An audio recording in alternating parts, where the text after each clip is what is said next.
Hey guys, welcome to the live. If you have been watching or following us, we put on there that it's going to be 2:30 Eastern.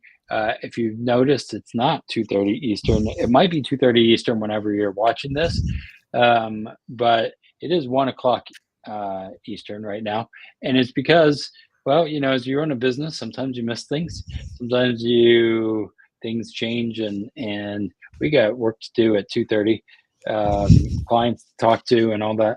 So we were like, hey, instead of just canceling it, let's go ahead and move it up at the time that we had on our calendar at 1, and have some value. And if you guys watch on the replay, that's awesome. If you were waiting until 2:30 and then you were not there, well, go back on the replay, watch it. And sorry that you're not Well, here you're here in live, the but replay. Yeah, you can still yeah. watch the replay. You're already here. And we'll still respond to you in the comments. So comment, let us know Yeah. um, if you're mad at us or if everything's okay or what questions you have, feedback, ideas, things you want to talk about.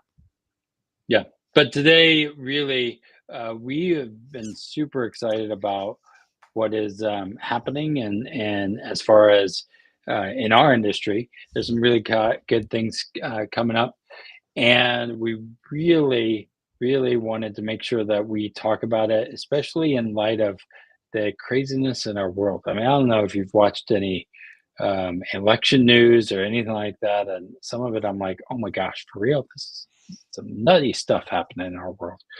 Um, but anyway, let's talk about what we have on the docket today, Amanda. Take us Yeah. away. So we titled this the number one mistake people make about retirement income. And there's a big difference in how people plan for retirement, build up for retirement, and how they take income in retirement.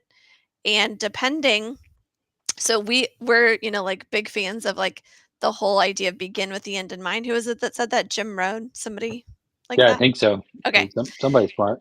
Yeah, and depending on how you want income, depending on what you want that to be like, you're going to plan and build up to that Yeah, differently. yeah, And particularly in the 5 to 10 years pre and post retirement, you're going to do some critical things then. And what really like we're going to talk a lot about mistakes people make,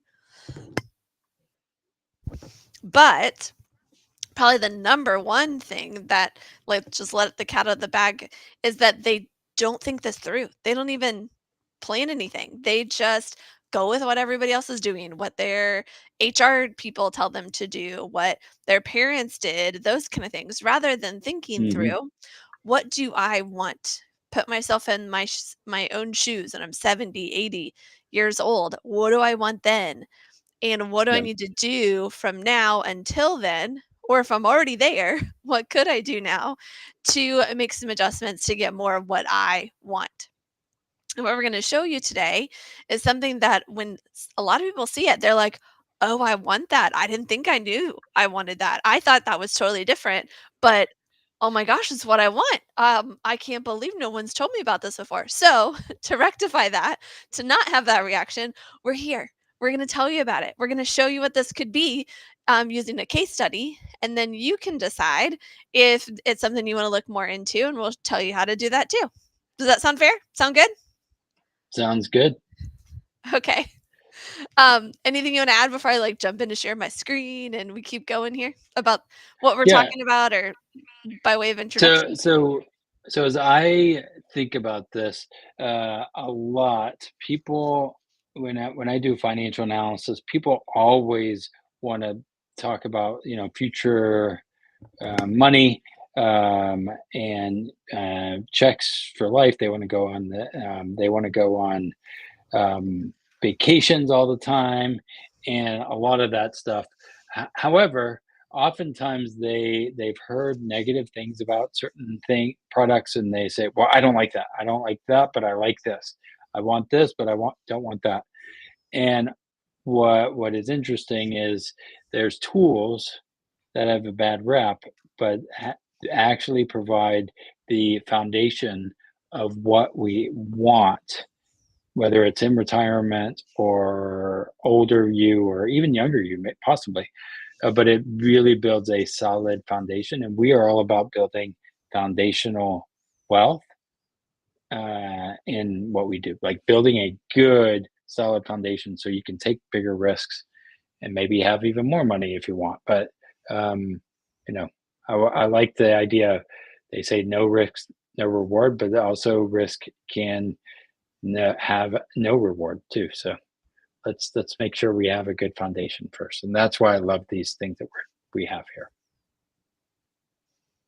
Okay, you ready? There we go. Yeah, I'm ready. Okay, so I got my screen share all set up, ready to go. There we go. Okay, can you see that okay? Again, yeah, it's Wilma Flintstone. Is she Yes, like that so it's yeah. just a case study. We replaced names, we changed some things, and you'll see a date down here of January 2024. So these aren't even current numbers. This is just an example. And we're also not Mhm, revealing what this is at the beginning. You might try to guess what it is. We just call it a program at first because we don't want you to put labels on things, right? Like this could be who knows what. Let's see if it's right for you before you know the label for it, right? Like don't put this in a box, just like you wouldn't want to be yeah. put in a box. Um, Yeah, and I think people put labels on things and they assume, but yet they haven't actually thought about what it is. They just say, "Oh, I've heard this is that," or "This is bad because of," and they don't even know what it is. yeah. So we're going to talk about safety and growth, and that growth can be predictable, maybe even guaranteed, never to lose value. Create passive income in retirement that could last as long as you do, with potential increases to that income, and still leaves a legacy to your family if you don't take all the income out, and helps you just take more control over your own financial future that way, not being so subject Mhm, to the whims of the market, for example. So that's what we're going to talk about. Those are like the five basic principles of it. And let's talk a little bit about Wilma first, though. So Wilma had a lot of concerns and goals, but these are her top two. To keep Wilma anonymous, we changed some things. So top one, concerns wise, is that the retirement funds were not performing like they should. And they were going down just like everybody else is. Now, of course, this is January 2024. Guess what had happened in 2023? No, wait, in 2022, they'd gone down mhm. 20%. She hadn't seen that increase in 2023 that she thought she would, right? Like they're still down and there's so much question of what's going to happen to them. And then top goals increase that future retirement income. Wants to be able to live a normal life in retirement no matter what's happening with inflation, taxes, and medical costs. And medical costs could include a nursing home, in-home healthcare. Whoops, went down. um, all the things that could come up. I saw it's something like the average retiree is going to spend about 250,000 on medical costs in retirement, and then potentially another 250,000 if they need in-home healthcare. I just Wow. talked to someone who they had a parent who was in a facility for 14 months, and it was about $14,000 a month for those per month for 14 months. That's $196,000 for that facility that they were in. That's some pretty big medical costs. And of course, by the time like we're that age, it's probably going to be even higher because that nasty inflation that happens to the best of us. Yeah. So those were the concerns and the goals. Now, let's talk about this. If we just take what retirement planning is and try to summarize it in 3 words, it would be these 3 words: accumulation, preservation, and distribution. Which one of these would you like to skip? None of them, right? No, none of them. No, I was right. like, "Is this a trick?" I was wondering if this is a trick question, actually. Yeah.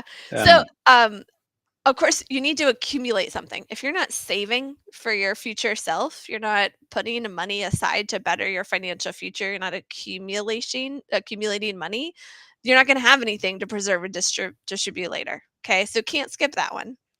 You also wouldn't want to skip distribution. You want to take this pile of money, you want to use it, you want to enjoy your life. You don't want to like never use it and be eating, rice and beans one day and beans and rice the next day. You want to distribute it, use it, enjoy life.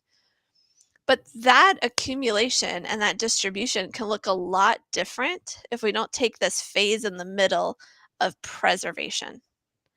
Now, I love to ask people if they know others who have skipped preservation and what their retirement years look like. And then if they have, and then also if they know people who have done that preservation side and what their retirement years look like. I could tell a story, but Brandon, why don't you jump in here? I've been talking a lot. Give me a break for a second. What's your experience of knowing some people that are more wise and aged than you and how they've experienced this when they're already in the distribution and whether they had the preservation or they skipped the preservation stage? I think there's sometimes a lot of fear that's there in the distribution phase if they are able to. I've had clients that have done accumulation and now they're trying to get money from these plans or things that they've built. Well, and they can't. They can't get it out because some powers that be don't want it distributed to them. And so they're holding on to it because they have that money in that accumulation phase, which we were taught, accumulate, accumulate, accumulate. It's great. But at some level, where the reason we accumulated was for future us, right, to be used. But if there's no system in place that was built for preservation and distribution, that is a problem. And I would say most financial professionals don't make money on the preservation and distribution. If you're pulling money out of your accounts, that's less money going to them every time because they make money off of more and more accumulation, right? And more money in their hands versus less money coming out of their hands into your account to buy milk or little half a gallon of milk because of whatever's happening, Yeah. inflation. Yeah. Um, so so there's that side of it. And then I would just add this quick story. You know how much we love coffee, right? Like if people watch our show, they know we love coffee. We drink lots of it. We used to own a coffee shop that we sold. It was great season of our lives. Well, I have a friend who is in her 70s that told me this story. She was out to lunch with her girlfriends, all also retired, and she ordered a refill of her coffee. And at this particular lunch spot they were at, the refill cost money. No free refills there. And then she didn't finish it. And all of her girlfriends were giving her the hardest time. Why that you're in retirement? You can't waste money like that. I can't believe that you ordered this cup of Mhm. coffee refill and you're not even going to finish it. And she was reflecting later and realizing that the stock market was down that day. And these ladies, as far as much as she knew about their finances, she believed that they were all living off of money that they had not preserved. It was all money in the stock market, and when the stock market was down, they were afraid Mhm. to spend too much. They didn't know, right? You don't want to sell when it's low, right? Like, and they didn't know if how low it was going to be and how low it was going to stay, like all those things. Whereas she had a guaranteed stream of income for the rest of her life. That was, backed up by strong financial institutions, she could count on, and she knew exactly where her next paycheck was coming from. And there were cost of living adjustments to increase that income every year for the rest of her life, or at least stay the same. She could never see that decrease. And that just gave her Yep. so much more freedom. That day, it looked like a refill on her coffee that she didn't feel obligated she had to finish. Now, of course, she's a good steward of her money. She's not just wasting it all the time, but just to have that freedom to spend an extra dollar or whatever that refill cost, that can make a big difference to somebody and how they enjoy retirement. Yeah. And s- um, and there's even studies that have shown that people who have a stream of income, right, they will get a paycheck for the rest of their lives, they tend to live longer than people who don't. So if you wanna prolong your life, yeah, exercise, eat healthy, take your vitamins, meditate, do those things, but also, like, build a stream of income that can literally extend right? your life. And I think that that's in the end, whenever I talk to people on, retirement and on where they wanna be, they wanna make sure that they have a check, right? Money coming in for as long as they live, right? And now they've been told certain things are bad and all of this, but oftentimes, really what they want is to make sure that their bases are covered and they can still have the lifestyle that they want, right?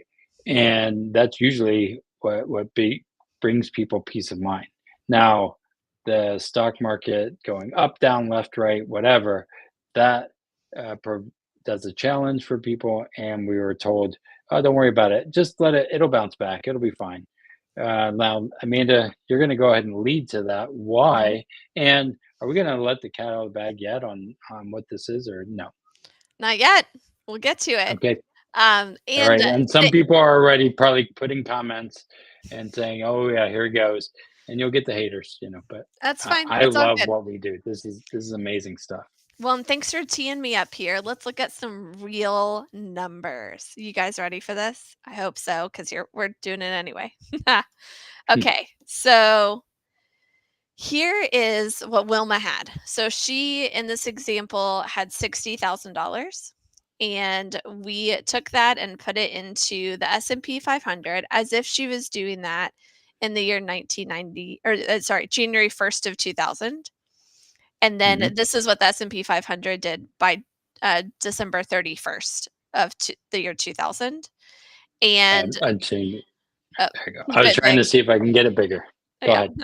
Um, And so this is like the dot com crash, right? In the first 3 years, down here, 2008, right? That's where the Great Recession, the big run up since the Great Recession, a little dip in 2018. And we just took this out 20 years total pre COVID.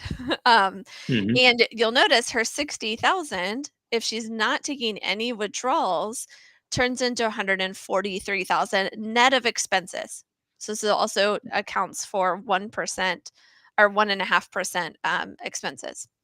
And then over here, this should actually say 1.5% too. Um, we did that we just flipped everything. So the year 2000s at the end, the year 2019's up here, you'll notice all the numbers here are the same as they're just flipped. They're reversed. Hmm. And because it's the same numbers, right, the balance is different until you get to the last year, and then they're the same balance.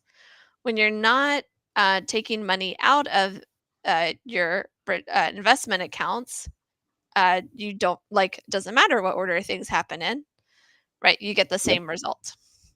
But what if Wilma, she's in retirement now. What if she wants to start taking money out of her account?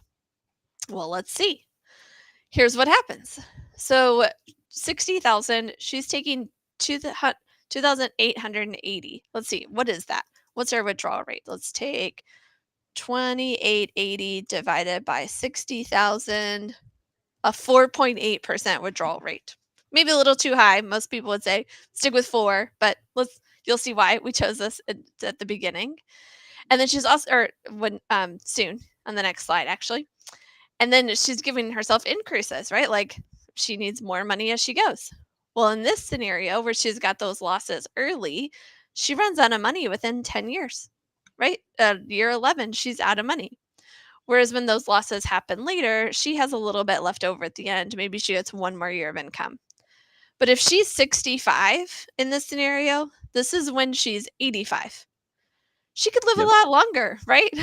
um, and this is when she's like 75. She's out of money, only living on Social Security, or whatever. Maybe she's going back to get a part-time job at that point. Who knows, right? Like, but she's always, even as she's taking those withdrawals, she's scared, she's nervous, but she's got to buy food, she's got to do things. And honestly, most people probably wouldn't even watch the balance of their account. They would just take the money as they need it. Yep. So this is what's Uh, called sequence of returns risk. The same starting balance, the same withdrawals can have very different, net results depending on the sequence of returns.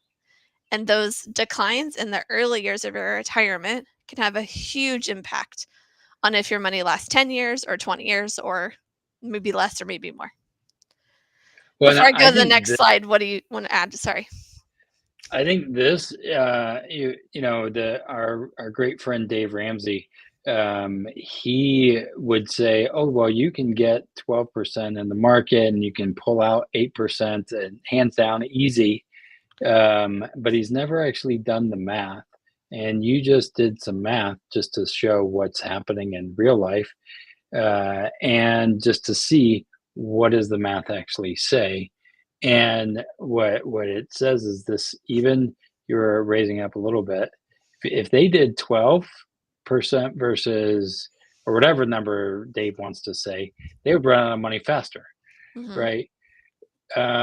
And so that for me scares me because people are listening to that and saying, "Oh, yes, but he must be really good because he has a big radio show." But doing the math is really important. And you did the math. You're showing an example and showing that power of sequence of returns, volatility, what that means. Now, I don't know what the future holds, but I have a feeling things might happen in the near future. I did allude to crazy elections and who knows what else. But yeah, Yeah. what's the alternative then? Well, before I get there, you actually reminded me of something. If you look at this S&P 500 with dividends for these 20 years, the average of those numbers is 7.68. And Wilma only took out 4.8%. Most people would say, well, her account should be growing by about 3% or more every year. Hmm. Averages don't matter though, right? It's the sequence that so you've got the ups and downs, the all over the places. Even with the decreases later on and her taking 4.8% to begin with, thinking I'm going to get a 7% plus return over time. Like let's say she did have a crystal ball, she knew the future, that she only saw the average, she still runs out of money, right? Like she's not able to keep taking that money out. And I don't think she'd want to just take out 2880 for the rest of her life either. Yeah. So let's look at what the alternative is. Thank you. So what we're talking about is a specific kind of annuity. Now, there are like 19 different kinds of annuities. We're talking about one of the 19. So, all the things you've heard about the other 18 don't apply here. This is something that's different. It's had more modernizations within the last 20 years. So, keep an open mind. This is how this type of annuity works. And we're happy to share with you what type it is, what company, all those things. Um, but this is just an example, an illustration from this company, from this type of annuity. It really does exist. It's going to look different depending on what time you do it, what age you are, all those things. So this is Wilma. She's 66 when she starts the annuity, and she's planning to retire at 67, start turning on income, Social Security, like full retirement age kind of stuff. And So can I just add something before you go here? Is Dave Ramsey again? We I want to bring back to him. Is he will say all kinds of things about what we do on the banking yourself side and infinite banking is he'll use vanilla policy, life insurance policy, and say this is doesn't work, right? But yet you have to have the right person that knows the right products to be able to use it. He'll also say annuities are bad because they have all these fees and all this other stuff. And again, just like anything else, not everything is the same, right? We have to make sure that we have the right tool that works for the right client, and knowing that not everything is just black and white like he wants to say. And so as you were saying about the fees or whatever, there's some ways to be able to get your results without having all the risk. yeah, the an analogy here, maybe like shoes. There's, like, certain brands of shoes you probably hate. There's certain brands of shoes you would never, like, wear to the gym, for example. That doesn't mean all shoes are bad, right? Like, Yep. same kinda thing here. An annuity is a product, a financial product. There are gonna be many different flavors, brands, varieties of annuities. Just because you're not gonna like most of them doesn't mean there's not a perfect fit for you and for what you need. So keep an open mind here. I love that. Thanks for Yeah. helping me think of that Yeah. analogy. Appreciate that, Brandon. Well, I never yeah, thought of it that and way before. if anybody takes Social Security, well, that's technically an annuity, so, you know. Okay, yeah. Well, let's look at this. So, lo and behold, if you look at this annuity income right here, what is it? It's the same as what we were looking at on the withdrawals from the account that we were looking at before, the IRA, if it was in the S&P 500. Same 60,000 contribution. Well, what happens? So we got 15 years here. You'll see annuity, this kind of annuity is a little wonky, a couple different things going on. There's an accumulation value, and that's different than the protected income value. So the accumulation value, you'll notice is not very sexy. I like it doesn't grow very much, right? You're getting, you know, 2.94 one year, 11.4 the next year. One year you even get zero, right? Not like super sexy there. The protected income value, though, you'll notice that these numbers here are a multiple of these numbers over here.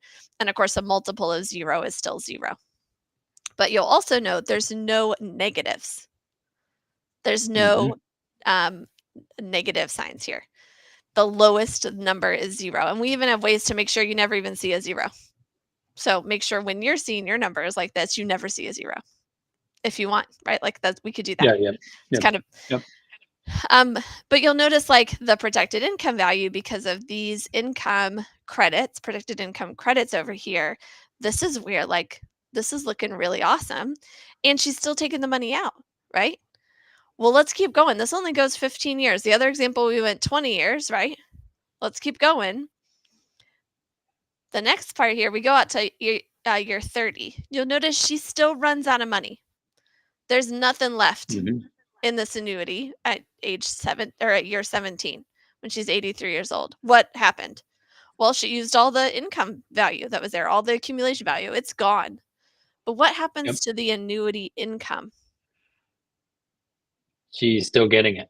It keeps going. And Yep, out here at year 30, she's making 31,705 because it's still right. There's still years where it's zero and there's no growth there. And other years where, like this year, she got 17, um, 0.92, and so she gets a big jump the next year, 4,000. This is remember, how much did she put in year 1? 60, right? 60,000, and she's getting Yep, 31,000 when she's 96 years old. And of course, if she lives to 100, 120, she continues to receive that income as long as she's alive. She could also make this a joint annuity, have Fred be on there too. And Fred and Wilma could receive this money as long as one of them's alive. There's some circumstances with some annuities that you can even add a different kind of relative, maybe someone that's younger than you, and they can continue to receive money. Of course, you might receive less if you do that during your lifetime, but that's the like. There's lots of options here. That we're just showing you one.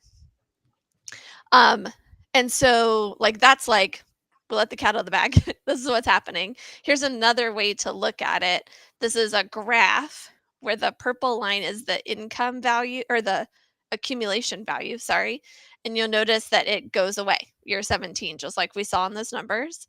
yep. And then the blue bars are the income that she's receiving, and that just continues to increase, stay the same or increase depending on what the um, crediting percentage rate that she's getting in this example. Brandon, what did I forget? What would you add? Well, I mean, again, we've been taught in our world just put everything into the market, just invest and all of this, and there's always this um, war of annuities are bad, they're horrible and all that. They're horrible investments. And I would say, yeah, because it's not an investment. It's a foundational asset that makes sure you have guaranteed income, right? Yeah. And so what we want to make sure of is that we build, again, going back to what we are about, is building foundational wealth to be able to make sure that we are able to withstand when we're 85 and 95, as well as when we're younger, right? How do we build a good, stable foundation and make sure that we are, as we are all in the game of life, how do we take money off of the table in a way that makes sense to keep building our lifestyle and foundation, right? And so I think that that's the biggest challenge that I see is a lot of times people think I need to keep playing the game and they don't take money off the table. Like maybe it's 100,000 that they built, they've grown, but they also know, hey, this election year might go a little nuts. We've had you mentioned this in an email that we've had lots of run up in the market. Is that going to continue? Do you guys think that? If you think it's going to keep going up and to the right, uh, you know, go for it. But I'm a little concerned for my generation anyway of when we come into this, of where it's going to be, and I'm a little concerned of people who are hitting into retirement and they're like, "Hey, I'm about ready to go." Remember what happened in 2008? They had to keep working because of things that happened, and I don't know the future holds, but I like to protect against it at least in what's in my power. Yeah. I'm going to share another screen here. Um, that's absolutely. So this is gonna be look how this is from a year ago, over a year ago, like a year and a half ago. Look at the background here. This is my office Oh here. You yeah, can see my books there, but very different. yeah, And look at us. We're like a little different too. But we talked about these annuities back in January 2023 in this episode. I'll put the link to it in the chat. Highly recommend going and checking that out. You can find it on our channel, The Thousands-Year-Old Retirement Alternative Hitting the Mainstream. Here's what some people never hear. Um, you ready for this? Annuities I'm have ready. been around for at least as long as the Roman Empire.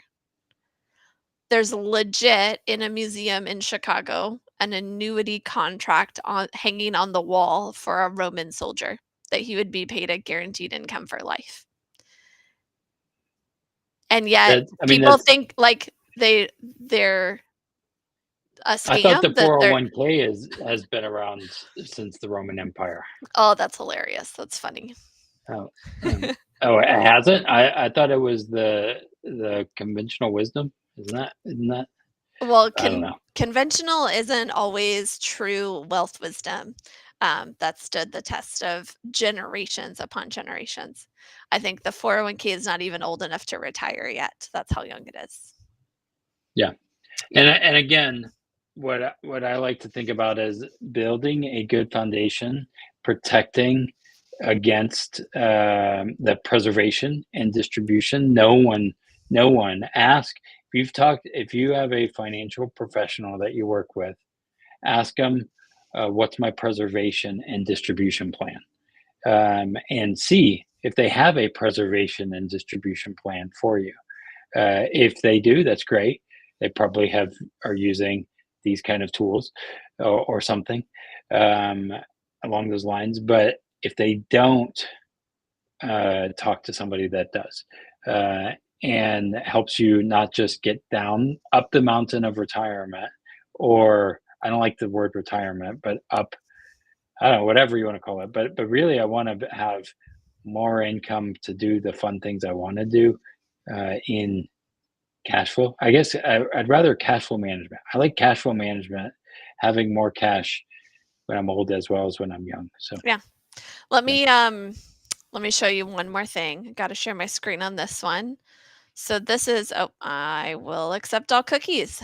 This is from EY. You would think they would come out anti-annuities, if anything, but this is something they published a long time ago as well, and it's been vetted. You'll hear it more and more once you've seen this about how permanent life insurance and deferred income annuities, the kind that we're talking about, that when they are combined with investments, they outperform investment only approaches. And they did investment only, term and investments, buy term and invest the rest, permanent life insurance and investments, deferred income annuity with increasing income potential and investments. And then the fifth scenario where they did permanent life insurance with a deferred income annuity with increasing income potential plus investments in all three of those. And they found that combining all the strategies got people the best results in terms of never run out of money before they run out of life and having the highest income that they can and all those things. Very interesting article. I'll put this link in the comments as well. And I think that'll stop sharing. Oh, there we go. Yep. Um, so it's not just us that's saying this. There's been advocates for annuities for decades upon decades, and there's been even modernizations that have happened within the past 10 years. So I think Yeah. the thing that I want to triple underscore is, remember how all those numbers are based on the S&P 500 with dividends, and it's all them go up and down and all over in terms of the when we were showing the market. The S&P 500 has hit a record high over 30 times this year. It keeps going up, so I'm just saying over 30. It might be over 40 by the time you're watching this video. Do we think that's going to continue? Is it the time to sell high? Right? Like we talked earlier about how retirees don't want to sell low, and so they'll scrimp and save when things are low. Well, do you think the market's high right now? And like Brandon was saying, is it time to remove something from the table? We're not saying all your money should be an annuity. Never. I think Sure. we would never want that for somebody. I can't think of a Sure. time when we would want somebody to put all their money in an annuity. But how much would you want to be working in this way? Think about it that way. Well, and if it is an all-time high, I mean, I've heard the rule buy low, sell high. Right.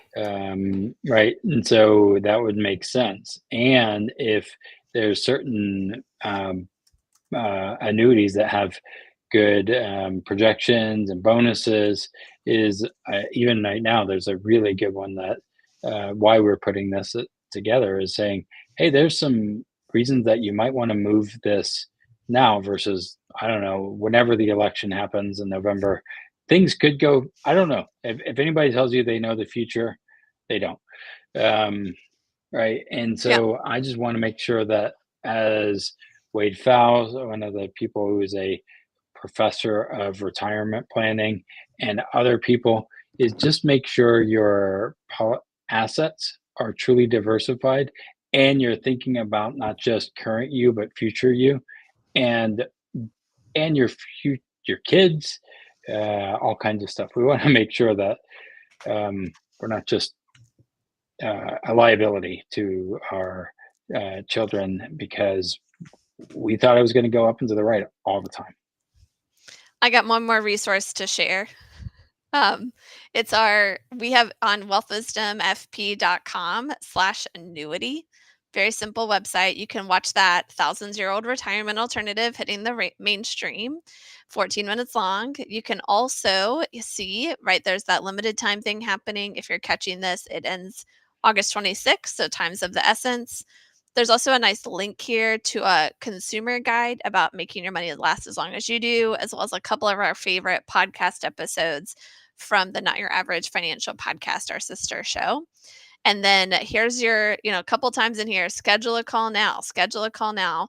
The best time to have a conversation about this, see if it's a good fit for you, learn more about it. Again, we're not trying to sell you anything. We just want to help you make great decisions for your future. It's one of the things that sets us apart from others, is we don't pretend to know what's right for you until we get to know you. And then we want to help you choose what you believe is right for you rather than convince you to believe the way that we believe.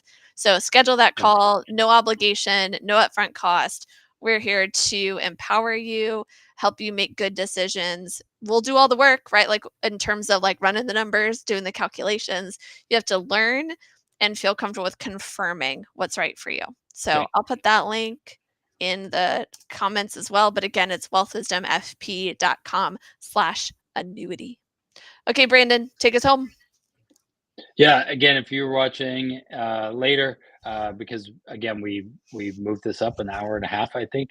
Yeah, sorry about that, but don't forget subscribe, and if you're listening to the podcast, we might have this as a podcast episode too. So we would love to serve you any way we can, and keep being awesome. Live long and profit. And as always, the topics presented in this episode are for educational purposes only and not for the purposes of providing legal, accounting, or investment advice on such matters. Please consult a professional who knows your specific